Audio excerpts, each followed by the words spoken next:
네, 지난 시간에 이어서 9페이지 다수 책임자 경합부터 연결시키도록 하겠습니다. 9페이지를 펴주시고 우선 석유 판매업자 갑하고 종업원 을하고 농지주인 병하고 3명에 대한 상황 다시 한번 떠올려 보도록 하겠습니다. 석유 판매업자 갑의 경우에 있어서는 자신의 보호감독하에 있는 자로서의 종업원 을의 행위였었기 때문에 지배자 책임으로서 행위 책임이 인정된다라고 했었고요. 그다음 두 번째, 현재 위험 상태를 발생시키고 있는 위험물로서 기름의 소유자에 해당하기 때문에 역시 상태 책임도 함께 인정될 수 있다고 했습니다. 석유 판매업자 갑은 행위 책임과 상태 책임 동시에 인정되기 때문에 이중 책임이 인정되는 이중 책임자에 해당하죠. 그 다음 두 번째, 종업원 을 보도록 하겠습니다. 종업원 을의 경우에 있어서는 자신이 과속으로 운행을 하다가 유조차를 전복시켰기 때문에 행위자 책임으로서의 행위 책임이 인정되고, 또한 그 위험물로서 기름에 대한 점유 보조자로서 상태 책임도 함께 인정된다고 했습니다. 따라서 종업원 을 역시도 이중 책임이 인정되는 이중 책임자에 해당한다라고 볼 것이고요. 마지막으로 농지주인 병 보도록 합니다. 농지주인 병의 경우에 있어서는 어떠한 행위가 개입되어 있는 것이 아니기 때문에 행위 책임은 인정되지 않습니다. 상태 책임의 경우에 있어서는 제3자로서 종업원 을과 석유 판매업자 갑이 개입되어 있기 때문에 제3자의 행위에 따른 상태 책임 제한론이 문제가 있었습니다. 여기서 상태 책임의 제한을 부정하는 견해에 따르게 되면, 제한을 부정한다는 것은 상태 책임을 인정한다는 것이죠. 그 견해에 따르게 되면은 상태 책임이 인정될 수도 있다고 했습니다. 만약에 상태 책임을 농지주인 병에게 인정을 하게 되면 갑과 을과 병은 모두 다 경찰 책임이 인정되는 경찰 책임자다라고 볼 수 있겠죠. 그러면 이 세 명한테 경찰권 발동이 우선 가능하다고 볼 것인데, 각각에 있어서 경찰권 발동의 근거는 무엇인지도 우리가 살펴봤었습니다. 여기서 석유 판매업자 갑이나 종업원 을에 대한 경찰권 발동으로서 오염 방제 작업 명령을 하게 된다면 이것은 수질보전법 15조 3항의 근거를 두고 있어서 특별경찰법상 특별수권조항이 있다고 했었습니다. 그리고 농지주인 병에게 경찰권 발동으로서 방제조치 명령을 한다라고 하게 되면 이때는 수질보전법에 농지주인 병에게 경찰권 발동할 수 있는 근거는 없기 때문에 경직법 제2조 6호를 개괄적 수권조항으로 인정해서 2조 6호에 근거한 경찰권 발동이 가능할 수도 있다고 했습니다. 그렇다면 갑과 을과 병 모두에게 어쨌든 경찰권 발동이 되는 상황입니다. 그렇다면 누구에게 경찰권 발동을 해서 현재 오염되어 있는 농지에 기름을 방제 작업을 시켜야 될 것인가, 누구에게 경찰권 발동을 할 것인가, 경찰권 발동의 대상 선정의 문제가 생길 수 있습니다. 여기서 다수 책임자 경합에 대한 논의가 나오게 되는데요. 그것이 바로 9페이지 8번입니다. 다수 책임자 경합을 보시게 되면 갑과 을에게 우선 이중 책임으로서 경찰 책임이 인정된다고 했고요. 그 다음 비정형적 사건으로서 제3자의 행위 문제가 있었지만 예외를 인정하지 않는다면 농지주인 병에게도 경찰 책임이 인정된다고 했고, 따라서 복수의 경찰 책임자가 존재한다는 점에서 지금의 상황은 바로 복합적 책임이 성립되는 상황이라고 볼 수 있을 텐데요. 이와 같은 복수의 경찰 책임자 중에서 누구에게 경찰권을 발동할 것인가, 다수 책임자 경합의 문제를 들어갑니다. 복합적 책임이라는 것은 어떠한 경찰상 위해라는 것이 다수인의 행위나 또는 다수인이 지배하는 물건에 의해서 발생했을 때 이때 복수의 경찰 책임자가 존재하는 경우를 말합니다. 밑줄 복수의 경찰 책임자가 존재 이 부분입니다. 이와 같은 경우에는 우리가 조합을 만들어 봤을 때 행위 책임과 행위 책임, 상태 책임과 상태 책임, 그리고 이중 책임과 단일 책임, 행위 책임과 상태 책임, 이와 같은 네 가지의 조합을 만들어 볼 수 있을 텐데요. 지금 같은 경우에는 어떻게 되어 있습니까?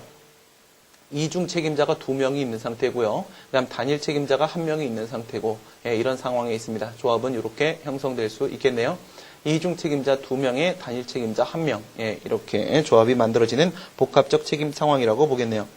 대상 선정의 원칙을 보시게 되면은 우선 3명 모두에게 경찰권 발동할 수 있기 때문에 누구한테 경찰권 발동할지는 결국 이제 경찰행정청의 재량에 속하는 문제가 될 수밖에 없어요.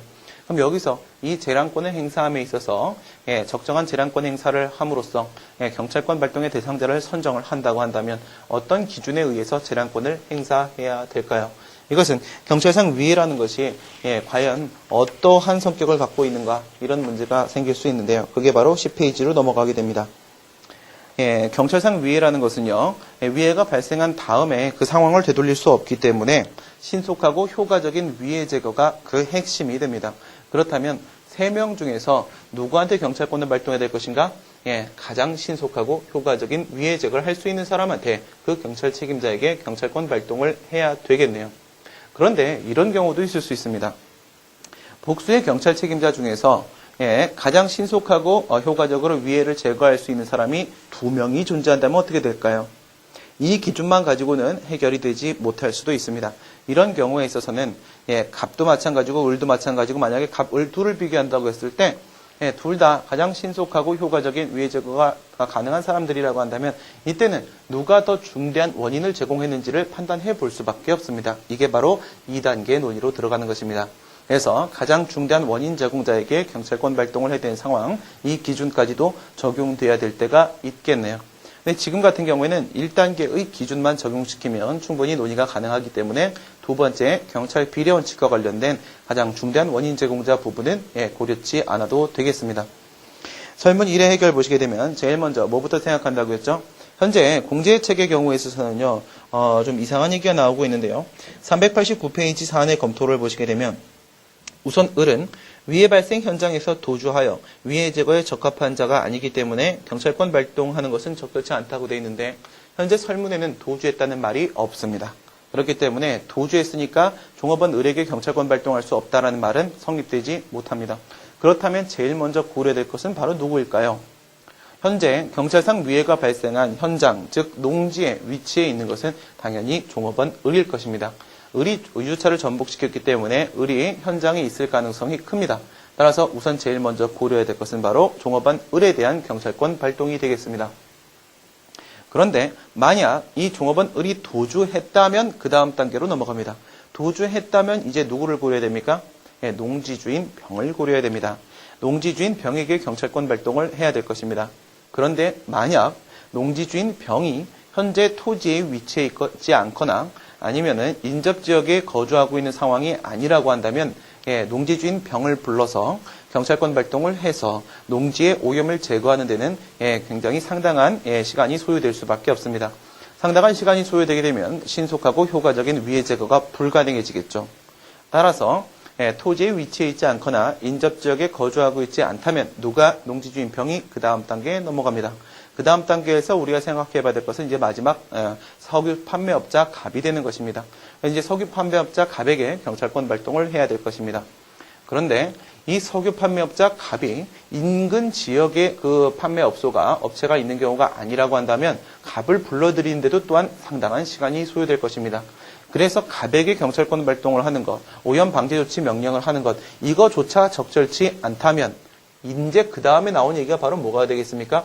경찰 책임의 원칙을 준수해서는 신속하고 효과적인 위해 제거가 불가능한 상황이구나. 이렇게 되면 이제 경찰 긴급권 논의로 넘어가게 되는 것입니다.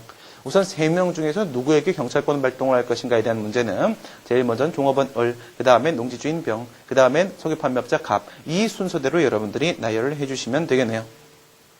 그 얘기가 바로 10페이지 설문 1의 해결에 있는 부분이고요. 그 다음 이제 설문 2의 해결을 들어가 보도록 하겠습니다. 설문 2번 문제를 보시고요.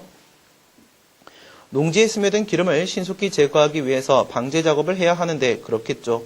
사고 발생 지역에는 이러한 안전하고 신속한 방제 작업을 할 수 있는 업체가 없어서 방제 작업이 지연되고 있다. 이건 무슨 말인가요? 이와 관련된 부분은 바로 설문 2의 해결 10페이지 문제점을 잠깐 보도록 하겠습니다. 경찰상 위해 방지라는 것은 항상 신속한 처리를 요구하게 되는 것이고 비라도 온다면 식수원이 오염돼 버릴 수밖에 없는 상황인데 이때 갑이나 을이나 병 얘네들 개인이 이와 같이 농지에 지금 스며들어 있는 기름을 스스로 제거할 수 있는 상황이 못 된다는 것입니다. 그 얘기가 바로 뭐냐면 개인이 처리하기 힘든 작업 밑줄 그시고 개인이 처리하기 힘든 작업 따라서 누구에게 경찰권을 발동한다고 할지라도 갑에게 한다, 을에게 한다, 병에게 한다. 그렇다 할지라도 갑, 을, 병은 모두 다 방제 업체에다가 이 제거를 해줄 것을 요구할 수밖에 없습니다. 그럼 방제 업체가 우선 있어야 된다는 것이죠. 그런 얘기가 설문 2번에 나오는 겁니다. 방제 작업을 할 수 있는 업체가 없어 지연되고 있다. 이때 행정청은 인근 지역의 방제 전문 업체의 사장인 정에게 방제 명령을 할 수 있겠는가?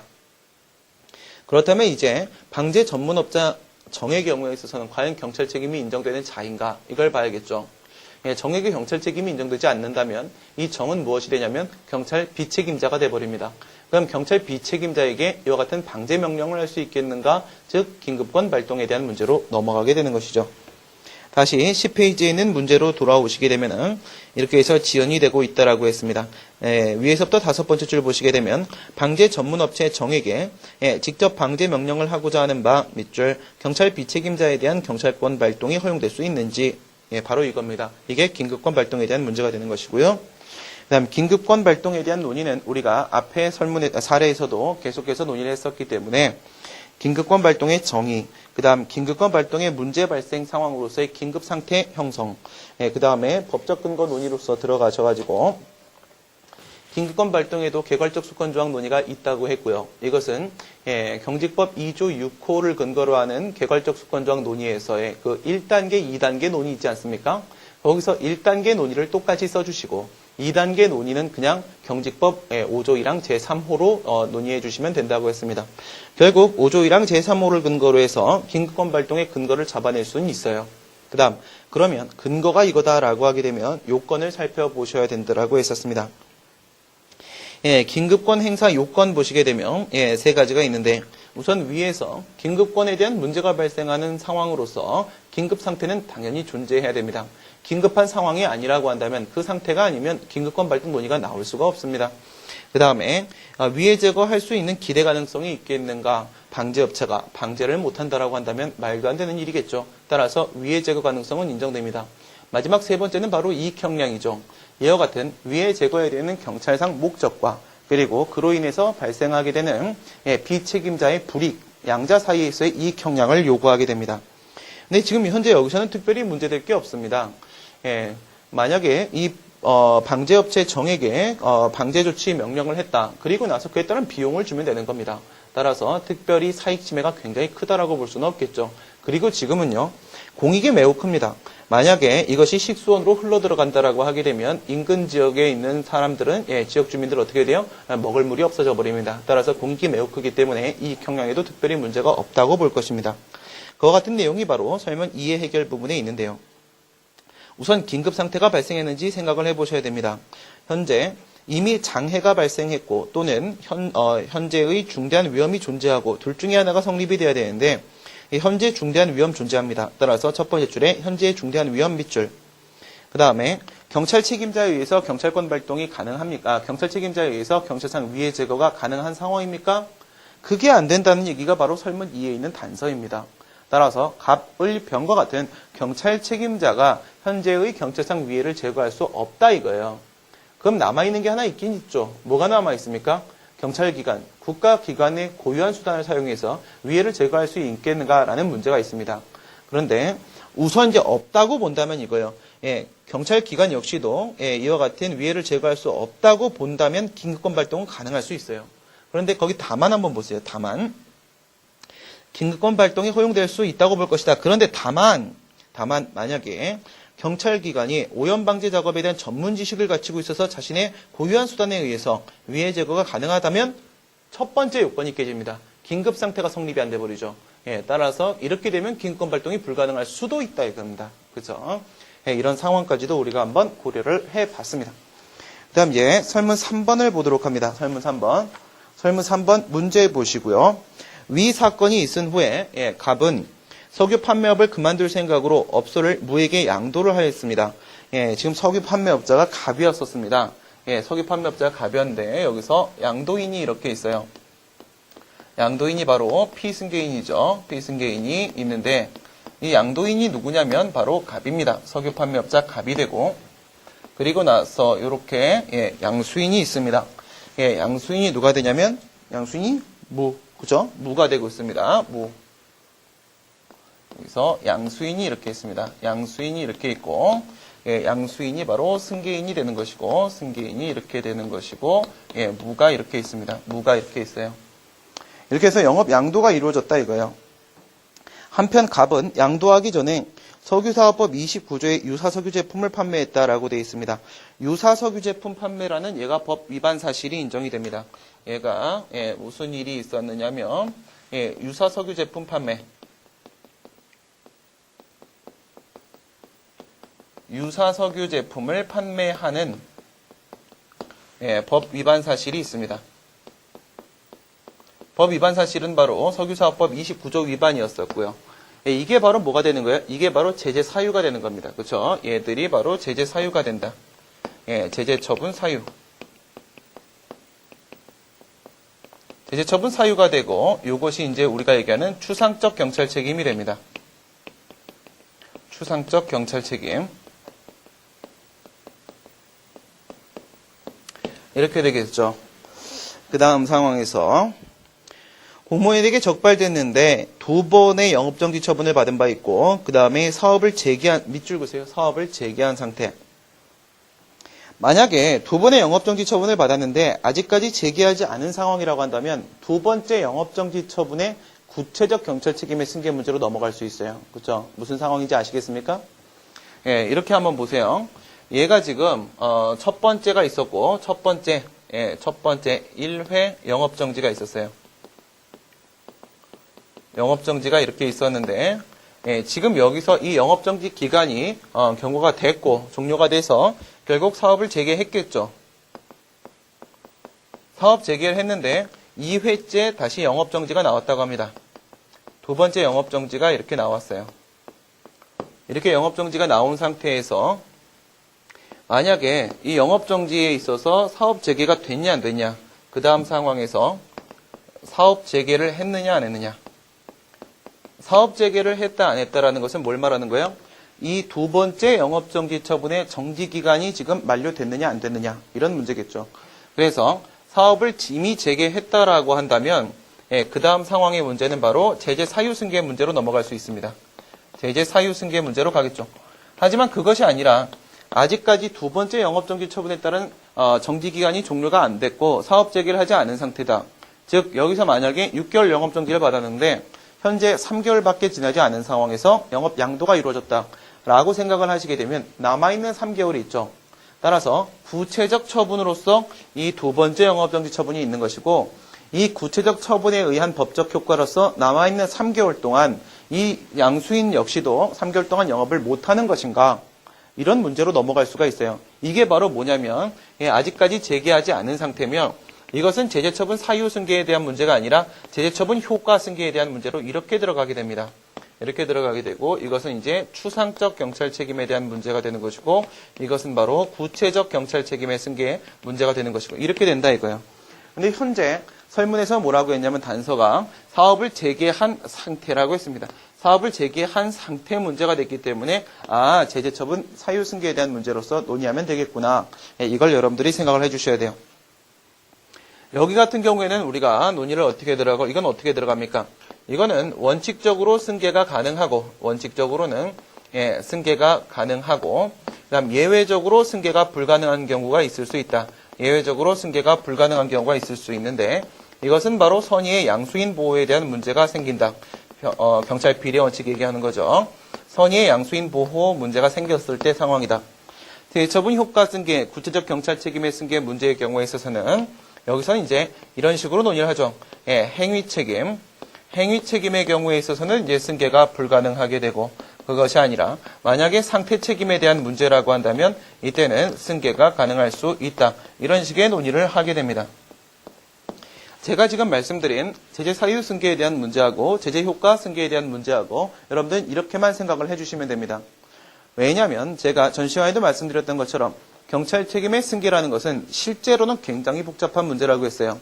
행위 책임과 상태 책임에 대한 문제가 있을 수 있고 추상적 책임과 구체적 책임에 대한 문제가 있을 수 있고 또한 특정 승계와 포괄 승계에 대한 문제가 있을 수 있고 영업 양도와 그다음 회사 분할에 대한 문제가 있을 수 있고 이와 같이 변수를 전부 다 고려하게 되면 2 곱하기 2 곱하기 2 곱하기 2 해서 16개의 경우의 수를 나온 다음에 각각의 상황에 따른 승계 가능성 여부를 판단을 해주셔야 됩니다.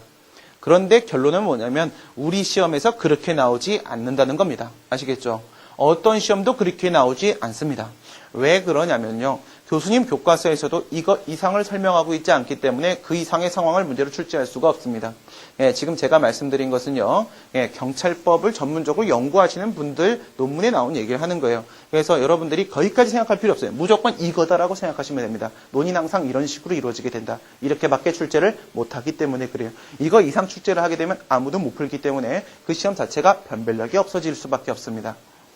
그래서 현재 여기서는 제재 사유 승계에 대한 문제라는 것을 어디서? 사업을 제기한 상태 여기서 체크해낼 수 있습니다.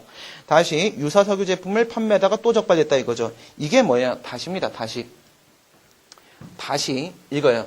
다시 예, 다시라는 노래가 있죠. 그렇죠? 다시 네. 그래서 다시 이렇게 하다가 적발되었고 이에 따른 행정처분을 받지 않은 상태입니다. 그렇죠? 예, 여기서 뭐 없어요? 이것까지 있었지만 여기 있는 상태에서 여기서 이제 예, 아직까지 뭐는 없는 상태예요? 예, 3회째 3회째 제재 처분은 나와 있지 않은 상태다 이겁니다. 예, 이건 뭘 말하는 겁니까? 이것은 바로 아직까지 구체적 처분이 없다. 예, 구체적 처분이 없다. 이 얘기는 바로 구체적 경찰 책임의 승계 문제가 아니라 예, 추상적 경찰 책임의 승계 문제다라는 말씀을 하는 것이고요. 예, 이런 상태에서 주유소를 무에게 양도했던 것이다. 관할 행정청은 예, 갑이 양도 이전에 석유사업법 29조 유사석유 제품 판매했다는 사실을 근거로 예, 그 사실 밑줄 그시고 법 위반 사실입니다. 법 위반 사실을 근거로 양도인의 법 위반 사실을 근거로 양수인인 무에게 예, 6개월 영업정지 처분 밑줄 그시고 제재처분을 발령했다라면 이 처분은 과연 적법한 것인가? 시행규칙의 법적 성질에 대한 논의 생략할 것이라고 되어 있는데요. 화살표 땡기시고 법규성 논의 생략 오른쪽으로 화살표 땡기시고 예, 법규성 예, 인정 여부에 따른 예, 인정되냐 안 되냐에 대한 논의까지는 필요 없고요. OX 상황 얘기하는 겁니다. 인정 여부에 따른 결론은 도출. 알겠죠? 그 결론은 도출하셔야 됩니다. 인정되는 경우에는 이런 결론이 나올 것이고 인정되지 않고 행정규칙으로 볼 때는 이런 결론이 나올 것이다. 이 두 가지 상황은 여러분들이 도출해 주셔야 됩니다. 하지만 뭐는 할 필요가 없다는 거예요. 법규 명령설, 행정규칙설, 수권 여부 기준설과 같은 학설 및 판례에 대한 논의는 필요 없다라는 얘기죠. 그 다음에 우리 참조조문에서 보시게 되면요. 석유사업법 29조에 대한 소개가 없어요. 29조 소개가 없는데도 불구하고 29조 위반이라고 했어요. 그 다음에 29조 위반에 따른 제재처분 규정은 34조라고 했습니다. 그렇죠? 지금 제시되어 있는 것은 어디에 있냐면 386페이지에서 석유사업법 13조 3항을 근거로 한 제재처분 규정이 있고 이게 10조 4항의 요건을 위반했을 때라고 되어 있습니다. 그러니까 현재 어떻게 되어 있는 거냐면 석유사업법에 보시게 되면 첫 번째 상황하고 두 번째 상황을 이렇게 한번 비교해 보시게 되면 10조 4항 위반하게 되면 13조 근거로 해서 13조 몇 항이죠? 13조 3항이죠. 그렇죠? 13조 3항. 그냥 13조라고 쓰겠습니다. 13조에 근거해서 13조에 따른 제재 처분이 이루어진다. 이렇게 되어 있는 상황이고 그 다음에 두 번째는 29조의 유사석유 제품 판매 29조 위반하게 되면 34조에 따른 제재 처분이 나온다. 이렇게 되어 있단 말입니다. 석유사업법에. 근데 설문에서는 뭐로 잡아놓고 있냐면 설문은 29조의 유사석유 제품을 판매했다라고 이렇게 되어 있습니다. 그런데 현재 참조조문은 무엇이 제시가 되어 있냐면 이게 제시가 되어 있습니다. 이게.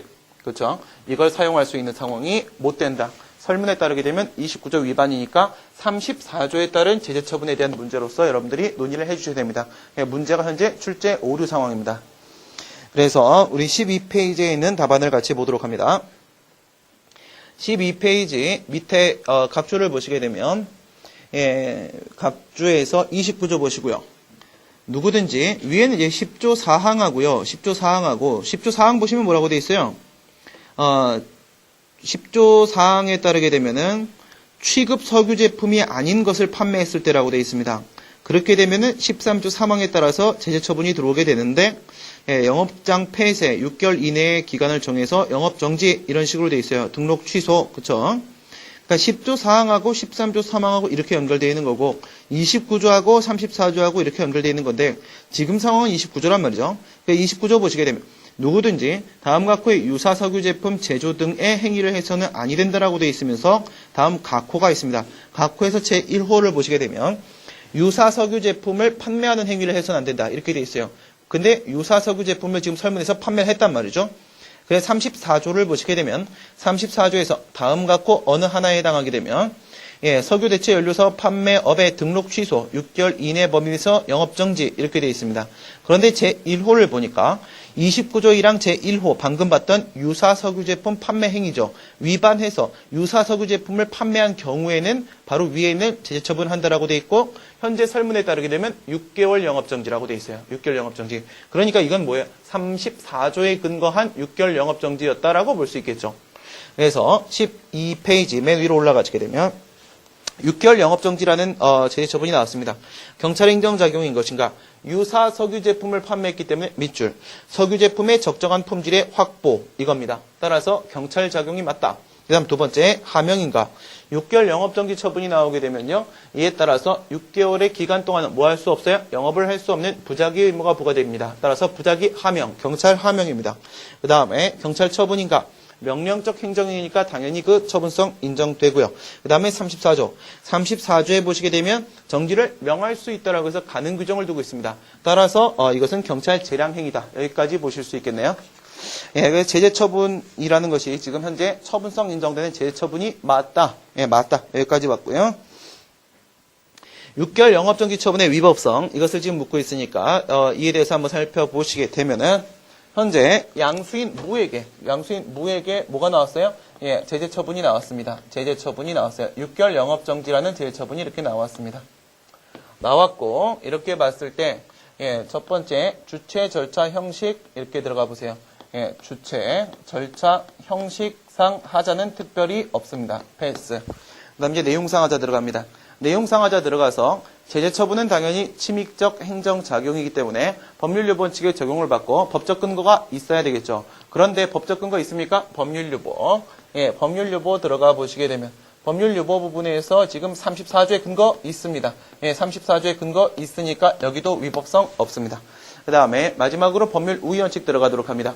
법률 우위원칙 이렇게 들어가 보시고 법률 우위 원칙 들어갔을 때 요건하고 그 다음에 재량의 하자 한번 보도록 하겠습니다.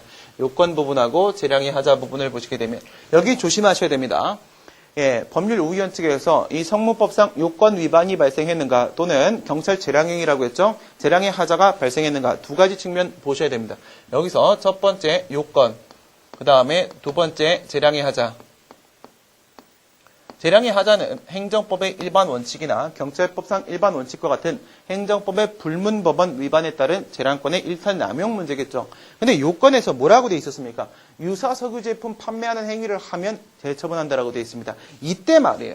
여기서 이 제재 사유가 이렇게 승계가 됐냐 안 됐냐에 대한 문제가 제재 사유가 승계가 안 되면은 결국 양수인 무가 그와 같은 법 위반 행위를 했다라고 볼 수가 없으니까 그러면 양수인 무가 유사석유 제품을 판매했다라고 볼 수가 없으면 성문법상 요건 위반이 아니냐 이런 식으로 물어보시는 분들도 많이 계셨습니다.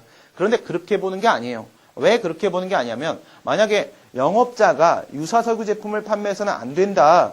판매를 하면 재처분한다. 이렇게 요건이 규정이 되어 있을 때는요. 그 영업자는 당시 영업자를 말하는 것이기 때문에 현재 그것이 양도인이냐 양수인이냐 피승계인이냐 승계인이냐에 대한 문제는 불문하는 것입니다. 그래서 그냥 영업자면 되는 거예요. 영업자면 당시 영업자가 그와 같은 행정법규를 위반했다면 하는 거니까 어쨌든 누군진 몰라도 위반한 건 위반한 거 아니겠습니까? 그래서 요건은 충족이 되는 겁니다. 그래서 여기서 요건은 충족됩니다. 요건이 충족이 되기 때문에 이 부분에 있어서의 위법성도 없는 겁니다. 이렇게 들어간 다음에 이 경찰 재량의 하자 부분에서 뭘로 들어가는 거예요? 경찰 책임의 승계는 결국 경찰 책임의 원칙이죠. 즉 경찰 책임이 없는 양수인 무에게 재처분을 하면 경찰권 발동을 하면 안 되는 것이기 때문에 이것은 결국 경찰 책임의 원칙 위반 여부에 대한 문제 여기서 논의가 되는 겁니다. 여기서 이걸 조심을 해주시고 그래서 이제 경찰 책임 원칙과 관련된 논의를 들어가게 되고요. 13페이지 보시게 되면 밑줄 주체 절차 형식 하자 X입니다. 없습니다. 그 다음에 석유사업법 제34조 근거로 했으니까 법률유보 원칙 위반 없습니다. 거기 밑줄 그시고 요건에도 당연히 충족되고 있죠. 예, 거기 보시면 요건 위반도 없습니다. 그래서 이제 결국 재량의 하자와 관련된 논의랍니다. 네 번째 줄에 괄호 부분에 밑줄 보세요. 예, 경찰 재량의 하자 이와 관련된 논의하고 그 다음에 이제 시행규칙 줬으니까 시행규칙 위반에 따른 위법성은 별도 검토 한 번 더 들어가 주셔야 됩니다. 아시겠죠? 그 다음에 경찰 책임의 원칙 보도록 하겠습니다. 경찰 책임의 원칙. 경찰 책임의 원칙이라는 것은 이제 앞부분에서 우리 간단히 뭐 이런 얘기들이 나왔었는데 경찰상 위해 발생에 대한 직접적 책임이 있는 자한테 경찰권 발동해야 되고 이와 같은 경찰 책임에는 경찰상 위해 발생의 원인에 따라서 행위 책임과 상태 책임이 이렇게 구분될 수 있는데 우선 뭐냐면 얘한테 경찰 책임이 있냐 없냐 이걸 보셔야 돼요. 얘한테 경찰 책임이 있냐 없냐. 얘한테 경찰 책임이 있어야지 그 경찰 책임이 얘한테 승계되냐 안 되냐 이런 논의가 나올 수 있는 거니까 먼저 경찰 책임이 있는지를 한번 보시고요. 예, 앞에 같은 경우에는 유사 석유 제품 판매와 관련된 문제가 아니라 유조차 전복 문제였었습니다. 여기서 여러분들이 석유 판매업자 갑은 위에서 우리가 경찰 책임 인정시켰잖아 이렇게 생각하시면 안 돼요. 위에서는 유사 전복시켜갖고 농지를 오염시키고 그 농지 오염에 따라서 식수원 오염이라는 경찰상 위에 이쪽의 문제였었고요. 지금의 문제는 뭐예요? 유사 석유 제품 판매라는 부분과 관련돼서 석유 판매업에 있어서의 적정성 확보 이런 문제로 들어가는 것이기 때문에 지금 양쪽의 상황이 달라요. 그래서 양가로 3번 보시게 되면은 유사 석유 제품을 판매했다라고 했기 때문에 행위 책임이 인정된다. 그 다음 유사 석유 제품에 대한 소유자이기 때문에 상태 책임이 인정된다. 해서 여기서 경찰 책임이 인정이 돼버립니다. 얘한테 경찰 책임이 인정이 돼요. 얘한테 우선 방금 보신 대로 행위 책임과 상태 책임 모든 측면에 있어서 유사 석유 제품과 관련돼서 말이에요. 경찰 책임이 인정이 됩니다. 만약에 지금 양도인 갑에게 6개월 영업정지 처분과 같은 재해처분이 나왔다라고 한다면요. 이때는 무슨 경찰 책임이 됩니까? 그 재해처분을 참고 견뎌야 되는 수인에 대한 의무가 부과된다는 점에 있어서 부채적 경찰 책임에 대한 문제로 넘어가게 됩니다. 하지만 아직까지 얘한테 재해처분이 나오지 않은 상태라고 했기 때문에 지금의 경찰 책임은 무슨 경찰 책임이 된다? 추상적 경찰 책임이 되는 겁니다. 지금의 상황에선 특별히 부채적 처분이 나오지 않은 상황이기 때문에 추상적 경찰 책임의 문제가 되는 것이고 따라서 지금의 경찰 책임의 승계 문제는 추상적 경찰 책임의 승계 문제로서 논의가 될 수 있는 것이겠네요.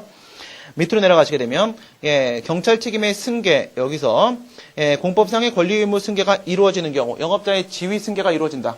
여기서 얘들끼리 뭐가 이루어졌어요?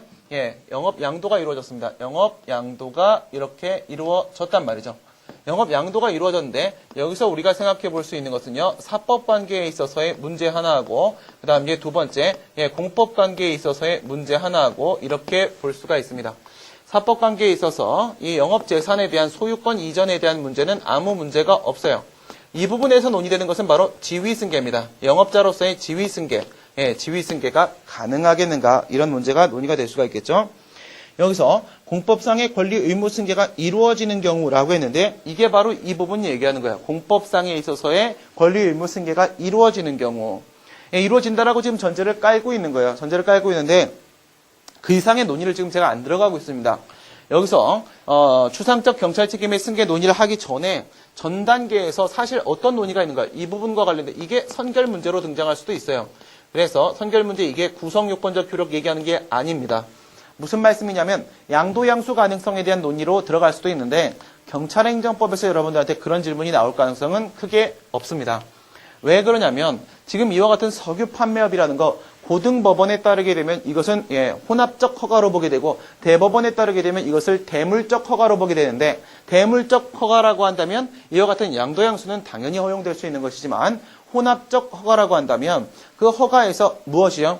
허가 대상 물건의 객관적 요소에 대한 심사뿐만 아니라 허가 대상자의 주관적 요소에 대한 심사까지 포함시키고 있기 때문에 혼합적 허가는 승계 규범이 있지 않은 이상 승계가 되지 않습니다. 이것 자체가 깨질 수도 있어요. 이것 자체가 깨지면 얘와 얘 사이에 있어서 공법관계에서 권리 의무가 승계될 때 그 권리 의무가 승계될 때 뭐라고요? 여기서 권리 의무. 이 권리 의무가 승계될 때 이 의무 부분입니다. 이 의무 부분에 무엇이 들어갈 수 있는가? 이 안에 뭐가 포함되어 있다고 볼 수 있는가? 추상적 경찰 책임. 경찰 책임이라는 것은 바로 법적 의무를 말하는 것이기 때문에 여기에 있는 의무의 측면에서 추상적 경찰 책임이 이 안에 동반 승계된다라고 볼 수 있겠는가? 이 논의가 바로 추상적 경찰 책임의 승계 문제입니다. 그런데 애당초 이게 혼합적 허가에서 승계 안 돼라고 하게 되면 이거 자체가 안 돼라고 하는 거니까 이 안에 이게 들어가라는 논의 자체가 나올 수가 없어요. 예, 그래서 그냥 된다고 치고 들어간 겁니다.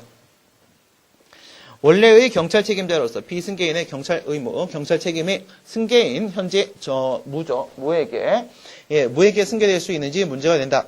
승계 규범이 있으면 전혀 문제되지 않는다. 승계 규범 이것도 조심하시라고 했습니다. 승계 규범이라고 하게 되면 승계 규범은 두 가지 측면에서 의미를 가질 수 있습니다. 하나는 지위 승계의 근거 규정. 지위 승계의 근거 규정으로서의 규범도 우리가 승계 규범이라고 말을 하게 됩니다. 이건 바로 뭘 말하는 거예요? 이거 지위 승계. 이 지위 승계의 근거 규정 이거 말하는 겁니다. 그다음 두 번째 이제 승계 규범이다라고 하게 되면 경찰 책임 승계. 경찰 책임 승계의 근거 규정. 경찰 책임 승계의 근거 규정으로서의 승계 규범의 의미로 사용될 때도 있습니다. 지금 얘기하는 승계 규범이 있으면 특별히 문제가 되지 않아 라고 얘기하는 것은요. 우리가 지금 논의하고 있는 것이 바로 경찰 책임의 승계 가능성 문제이기 때문에 이쪽의 의미로서의 승계 규범을 얘기하고 있는 것입니다. 아시겠죠? 따라서 지금의 경찰 책임의 승계의 근거가 되는 근거 규정으로서 승계 규범이 있으면 아무 문제 없겠는데 없을 때 문제가 될 수 있다.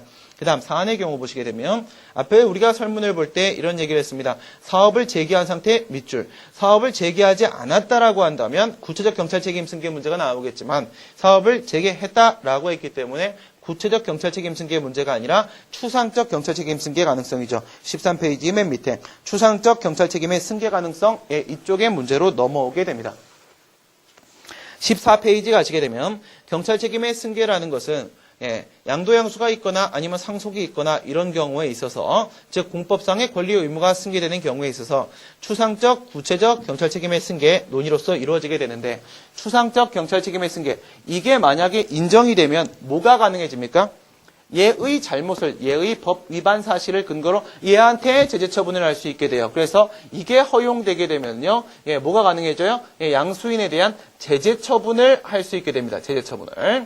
그것이 아니라 만약에 이쪽의 제재 효과 승계에 대한 문제로서 이루어진다면 즉 두 번째 영업정지가 나왔는데 이게 6개월짜리인데 3개월밖에 지나지 않은 상황에서 이렇게 양도가 이루어졌다. 그러면 나머지 3개월 동안에 얘가 영업을 할 수 없는 것인가? 이런 식의 제재 효과 승계에 대한 문제가 나온다고 했을 때 그렇게 승계되는 게 맞다. 즉 양수인 무는 3개월 동안 영업을 하면 안 된다. 라고 봤는데 승계가 된다고 봤는데 만약에 얘가 영업을 해버리게 되면 어떻게 돼요?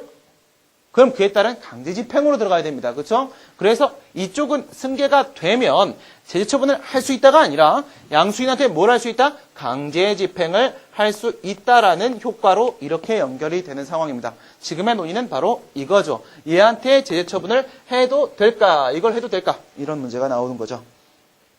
추상적 경찰 책임의 승계. 이쪽의 문제에 해당을 할 것이고 학설 보도록 합니다. 긍정설. 양도양수에서 승계되는 영업자의 지위라고 했을 때 여기 지위, 권리 의무. 권리 의무 안에 뭐가 추상적 경찰 책임. 제재 처분 사유가 동반 승계되는 것이다. 그 안에 포함된다라고 봅니다. 그 다음에 법 위반 사실을 승계 부정을 하게 되면 어떻게 돼요?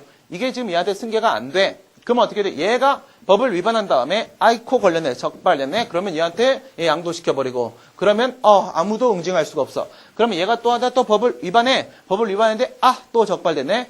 안 적발됐으면 좋았을 텐데 다시 또 얘한테 양도해버리고 이렇게 서로 주고받고 해버리게 되면 어떻게 되는 거예요? 다방구하는 같은 그런 상황이 발생합니다. 그렇죠? 이렇게 돼버리면은 응징을 못해요. 법을 위반해도 응징할 수가 없는 상황이 와요. 의도적인 책임 회피 수단으로 악용돼 버릴 수 있습니다. 뭐가? 영업 양도가. 그렇기 때문에 긍정하자. 부정설 보시게 되면 이렇게 승계되는 권리, 의무, 지위 안에 이런 식의 의무, 추상적 경찰 책임은 포함 안 돼. 포함 안 된다라고 봐버리고 법 위반 행위는 행위 책임의 측면이 강하다 이렇게 봐버립니다. 절충설은 안 쓰셔도 됩니다. 이건 뭐랑 비슷하게 보는 거냐면 얘랑 비슷하게 보는 거예요. 구체적 경찰 책임의 승계 이쪽과 비슷하게 행위 책임 쪽에서 추상적 경찰 책임 승계 안 돼. 상태 책임 쪽에서 추상적 경찰 책임 승계 안 돼. 근데 이거는 이쪽의 문제 아니겠습니까? 예, 이렇게 보는 게 구체적 경찰 책임과 추상적 경찰 책임의 승계를 구별하지 못하는 사람들이 바로 절충설입니다. 그 다음에 판례 보도록 합니다. 판례, 원칙적 판례. 양도인에게 허가를 취소할 위법 사유가 있으면 양도인 갑이 법을 위반해서 제재 사유가 인정되면 허가관청은 이를 이유로 양도인의 잘못을 이유로 양수인 무에게 응분의 제재 조치할 수 있어. 예, 할 수 있어. 그래서 긍정시킵니다. 예외적 판례 보도록 합니다. 예, 식육 판매 영업 허가 시 과해진 밀도 살육 판매 금지와 같은 허가 조건의 위배는 법을 위반했어요. 예, 이를 위배한 당초 허가를 받은 자만이 양도인만이 영업허가 취소의 행정제재를 받는다. 즉 재처분의 상대방은 재처분의 당사자는 누구만 된다? 양도인만 되는 것이지 선의의 허가 명의 승계인에게는 즉 양수인에게는 전 허가 명의자 양도인의 허가 조건 위배 사실을 법 위반 사실을 근거로 특단의 사정이 없는 한 전 허가 명의자의 허가 조건 위배를 이유로 양도인의 법 위반 사실을 제재 사유를 이유로 허가 취소를 할 수 없다. 양수인에게 재처분할 수 없다. 라고 했습니다. 이게 무슨 말입니까? 예, 이거는 이런 상황을 얘기하는 겁니다. 왜 위에선 된다고 해놓고 나서 갑자기 또 안 된다고 하는 것인가? 예, 판례가 입장을 바꾼 것인가? 예, 전압 판례가 아니에요. 무슨 말씀을 드리는 거냐면 이렇게 되는 겁니다. 요렇게 있다고 했을 때, 여기가 양도양수 계약 체결 시점이에요. 여기가 계약 체결 시점이고, 그 다음 여기가 영업재산 이전 시점입니다. 영업재산 이전 시점인데, 여기 1번 상황에서 여기 2번 상황에서 이렇게 보는 거예요. 여기 1번 상황에서 만약에 법을 위반했어요. 예, 법 위반이 여기서 발생했다. 그 다음에 법 위반이 여기서 발생했다. 이렇게 보시게 되면 얘 같은 경우에는 뭐예요? 원칙적 판례? 얘 같은 경우에는 추상적 경찰 책임, 제재 처분 사유 승계 가능하다. 얘 같은 경우에 있어서는요, 추상적 경찰 책임, 제재 처분 사유 승계 안 된다. 이렇게 본 게 원칙적 판례, 예외적 판례 이렇게 되는 겁니다. 왜 그러냐면 계약을 체결한 시점에 얘가 앞에서 제재 사유가 존재한다는 것은요, 당연히 지가 파악하고 나서 계약을 체결해야 됩니다. 만약에 이런 사실이 있어, 그렇다면은 당연히 뭐 하면 되겠어요? 그 금액을 좀 낮출 수 있는 거 아니겠습니까? 그런데 그런 문제가 아니야. 여기서 계약 다 했는데, 계약 다 하고, 3개월 뒤에, 이전 받기로 했는데, 중간에, 3개월 동안은 내가 아직까지 영업을 할 수 있지? 그렇다면 이 동안에 나쁜 짓을 최대한 해볼까? 라고 하게 되면 양수인은 알 수가 없어요. 그쵸? 그때는 알 수가 없기 때문에 선의의 양수인으로 처리해주겠다라는 게 판례 입장인 겁니다. 밀도 살육 판례죠. 그래서 사안의 검토를 보시게 되면은, 우선 핵심적으로 뭐다? 포함된다. 이 권리 의무 안에 경찰 책임 포함된다. 밑줄 경찰 책임도 포함. 그다음 두 번째 보시게 되면 의도적인 책임 회피 수단 밑줄. 그다음에 이렇게도 볼 수 있어요. 뭐처럼 지금의 이 석유 판매업을 말이에요. 예, 석유 판매업. 이 석유 판매업 허가를 석유 판매업 허가를 아까 전에 제가 이렇게 말씀을 드렸어요. 고등법원 뭐라고 했다? 대법원 뭐라고 했다? 얘 같은 경우에는 혼합적 허가라고 했어요. 이것은 혼합적 허가다라고 했는데, 근데 지위승계 규정이 있어요. 석유사업법에 승계 규범으로 지위승계 규정이 있기 때문에 승계가 돼요. 얘도 권리의무 승계 이거 얘기하는 겁니다. 이거 얘기하는 겁니다. 이거 돼요. 일로 봐도 되고 일로 봐도 돼요. 되긴 하는데 얘처럼 만약에 대물적 허가로 봐버리게 되면 어떻게 될까요? 여기다가 가능하다라고 근거를 제시할 때 한 가지 근거를 더 제시할 수 있어요. 무슨 말을 할 수 있냐면 이 제재 처분이라는 거 이거 대물적 처분이야. 이런 말을 할 수 있습니다. 이거 대물적 처분이야. 그러니까 여러분 가만히 생각해 봐요. 여기 이렇게 영업재산이 이렇게 있습니다. 이 물건이에요. 물건입니다. 이게 만약 대물적 허가라고 한다면 이 대물적 허가는요. 대인적 허가 아니에요. 의사면허, 약사면허 이런 게 아닙니다. 따라서 대물적 허가는 누구한테 허가해 주는 거예요? 물건한테 허가해 주는 거예요. 물건한테. 그렇죠? 우리가 단란주점이나 아니면 유흥주점 이런 거 한다고 했을 때 시설 기준만 봅니다. 시설 기준만. 그거 영업하려고 운영하려고 하는 사람이 누군지는 안 본단 말이에요. 가비도 되고 의료도 병이 상관없습니다. 그렇죠? 그러니까 뭐예요? 물건한테 허가를 해주는 거기 때문에 이 물건에 대한 공법상 권리가 얘한테 있든 아니면 그 권리가 얘한테 있든 상관없어요. 허가가 물건한테 해주는 거면요. 이 허가가 물건한테 해주는 거라고 한다면 대물적 허가 이렇죠?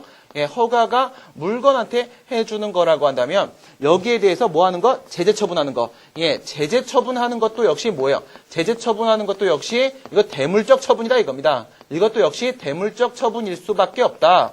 대물적 처분일 수밖에 없으니까 갑한테 제재 처분하든 을한테 제재 처분하든 얘가 얘한테 영업을 양도했던 다 상관없어. 나는 얘한테 지금 제재 처분하는 중이야. 대물적 처분이라는 근거를 뭐로 이렇게 봐버리게 되면 하나 동그라미 3번 더 추가할 수도 있습니다. 아시겠죠? 예, 그 다음에 소결 보시게 되면 따라서 경찰 책임의 승계가 가능하기 때문에 무에 대해서 갑의 이와 같은 법 위반 사실을 근거로 영업정지 처분, 6개월 영업정지 제처분을 한다고 하더라도 그것 때문에 위협해지는 건 없다. 즉 뭐예요? 재량의 하자는 없다. 이겁니다. 재량의 하자는 없다. 이런 건 없다. 그 다음에 이제 시행규칙 위반을 한번 보도록 합니다. 지금 현재 문제에서 등장하고 있는 참조조문으로 제시되어 있는 시행규칙은 석유사업법 13조에 있어서의 제처분 기준을 제시하고 있는 거기 때문에 실제로 지금 우리는 34조에 따른 제처분 얘기를 하고 있으니까 이걸 적용시킬 수는 없어요. 근데 이거밖에 안 줬으니까 이걸 가지고 한번 보도록 하겠습니다. 이거 기준 그냥 그대로 13조 거다라는 생각을 그냥 잊어버리고 그냥 34조 거라고 생각을 하고 한번 풀어보도록 하겠습니다. 그러면 여기 뭐라고 되어 있습니까? 386페이지에 보시게 되면 1회 위반이면 1개월, 2회 위반이면 3개월, 3회 위반이면 등록 취소입니다. 지금 몇 번째 위반했죠? 세 번째 위반했습니다. 3회 등록 취소해야 되잖아요. 6개월 했죠? 이걸 만약 법으로 보게 되면 시행규칙의 법규성을 긍정하면 취소해야 되는데 6개월 한 거니까 그냥 바로 법 위반입니다. 그렇죠? 성문법 위반을 위법 이렇게 될 수 있어요. 그 다음 이거를 만약에 우리가 행정규칙으로 봐버리게 되면 어떻게 돼요? 학설 판례 논의는 필요 없지만 OX에 따라 법규성 인정 여부 OX에 따른 논의는 해야 된다고 했죠? X로 봐서 행정규칙으로 봐버리면 어떻게 됩니까? 예기관행을 인정을 하게 되면은요, 어떤 뭐 선례 있다는 말은 없잖아요, 지금. 그죠? 그러니까 예기관행을 인정하게 되면은 그것도 또 위협해질 수 있습니다. 그죠? 이 정도까지밖에 얘기해 줄 수가 없어요. 이걸 가지고 특별한 단서가 더 이상 없습니다. 그에 따른 결론까지 내렸고요. 15페이지 밑에 보시게 되면 제가 비례원칙 위반에 대한 얘기를 꺼내놓고 있는데 이건 왜 꺼낸 거냐면 여러분들 공제교재 보시게 되면요. 공제교재에서 391페이지에 설문 3회 해결에 부제가 뭐라고 나와 있습니까? 제재적 처분 사유의 승계 가능성과 비례원칙이 들어가 있어요. 지워버리세요. 삭제. 지워버리시고. 그 다음에 392페이지 가시게 되면 비례원칙 위배 여부에 갖고 393페이지까지 나와 있는데요. 여기 비례원칙 관련된 거 다 지워버리세요. X 쳐버리세요. 뭐로 X 치셔야 돼요, 이거. 이거는, 구두솔로 지워버려야 돼요. 말이 안 돼요. 무슨 말씀이냐면, 잘 보세요. 이거가 뭐 하는 겁니까? 없어졌네요. 원칙적으로 승계되고 예외적으로 승계 안 된다라고 했던 그 선의 양수인 보호 있지 않습니까? 지금 이게 비례원칙 위반이라고 한다면, 이 양수인 무에 이익 침해가 너무 심해서 비례원칙 위반 문제가 생기는 거예요. 그 선의 양수인 보호 문제랑 이 비례원칙 위반 여부에 대한 문제는 맞닿아 있는 같은 논이라는 겁니다. 아시겠죠? 그럼 밑에 각주로 한번 보도록 합니다. 각주 보시면 첫 번째 동그라미 1번 보도록 해요. 동그라미 1번.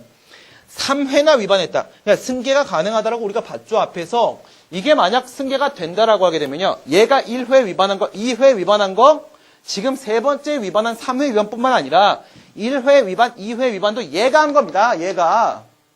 승계되는 거는 얘가 위반한 거기 때문에 얘가 뭐 한 거예요? 3번 위반한 겁니다. 3번 위반한 애한테 6개월 영업정지하는 게 뭐가 과도합니까? 도대체. 그쵸? 우리 승계 인정했지 않습니까? 그쵸? 인정했다면 얘가 3번 위반한 건데 뭐가 과도하냐? 그 다음 두 번째 보도록 합니다. 동그라미 2번. 이게 만약 비례원칙 위반 사유가 진짜 인정된다면 세 번째 줄에 밑줄 보시고 선의의 양수인 보호 문제 발생입니다. 선의의 양수인 보호 문제 발생했으면 승계를 부정했어야죠. 애당초. 선의의 양수인 보호 요청이 있으면 승계 부정하자고 했지 않습니까? 승계를 하지 말았어야지. 승계시키고 비례원칙 위반이라는 말이 어디서 이게 말이 안 되지 않습니까? 그 다음에 세 번째 보시게 되면 시행규칙도 줬잖아요. 문제에서. 시행규칙에 보게 되면 엄연히 등록 취소를 하도록 했는데 6개월 했으면 이익 침해가 아니라 이익을 보장해 준 거 아닙니까, 지금? 비례원칙 위반에 대한 논의는 나올 수가 없습니다. 아시겠죠? 쓰고 싶다면 이 말씀을 써주세요. 그래 비례원칙 논의는 하지 않는다라고 하는 게 맞는 겁니다. 그래서 지금 여기서 승계시키고 비례원칙 위반이라는 거는 앞뒤 모순이에요. 그렇죠? 인정될 수 없다. 지금까지 사례 21번에 대해서 같이 살펴봤습니다. 수고들 많으셨습니다.